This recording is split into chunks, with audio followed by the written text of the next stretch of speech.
Pavlov's theory of behaviorism, key concepts. Ivan Pavlov was a Russian physiologist, but became a major influence in psychology, especially in the theory of behaviorism. Pavlov was the first to introduce the concept of conditioning through his experiments with animals. His conclusions directly influenced John B. Watson and provided him with the original scientific basis for his beliefs. During the 1890s, Pavlov was researching on salivation in dogs in response to being fed. He inserted a small test tube into the cheek of each dog to measure saliva when the dogs were fed with a powder made from meat.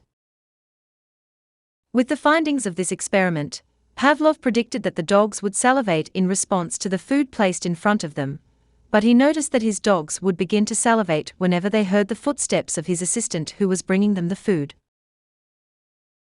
When Pavlov discovered that any object or event which the dogs learned to associate with food, such as the lab assistant, would trigger the same response, he realized that he had made an important scientific discovery. Accordingly, he devoted the rest of his career to studying this type of learning. Let me now briefly sketch Pavlov's model of behaviorism, famously known as classical conditioning. Pavlov's classical conditioning. First, we need to remember that Pavlov started from the idea that there are some things that a dog does not need to learn.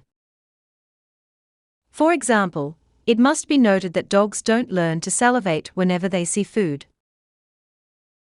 This is because this reflex is hardwired into the dog. And in behaviorist terms, food is an unconditioned stimulus and salivation is an unconditioned response, that is, a stimulus-response connection that required no learning. Now, in his experiment, Pavlov used a metronome as his neutral stimulus. By itself, the metronome did not elicit a response from the dogs. And then, Pavlov began the conditioning procedure, whereby the clicking metronome was introduced just before he gave food to his dogs. After several repeats or trials of this procedure, he presented the metronome on its own. As one might expect, the sound of the clicking metronome on its own now caused an increase in salivation. As we can see, the dog had learned an association between the metronome and the food, and a new behavior had been learned. Because this response was learned or conditioned, it is called a conditioned response, also known as a Pavlovian response. Here, the neutral stimulus has become a conditioned stimulus. In his other experiment, Pavlov presented the dogs with the food, and then the dogs salivated. As we already know, the food was the unconditioned stimulus and salivation was an unconditioned, that is, innate, response. Then Pavlov sounded the bell, a neutral stimulus, before giving the food. After several repeats or trials, the dogs salivated when they heard the bell even when no food was given. As we can see, the bell had become the conditioned stimulus and salivation had become the conditioned response.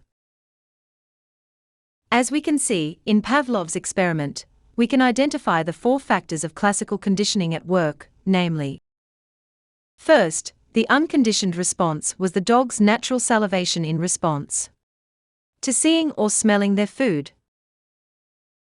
Second, the unconditioned stimulus was the sight or smell of the food itself. Third, the conditioned stimulus was the ringing of the bell, which previously had no association with food. And fourth, the conditioned response, therefore, was the salivation of the dogs in response to the ringing of the bell, even when no food was present.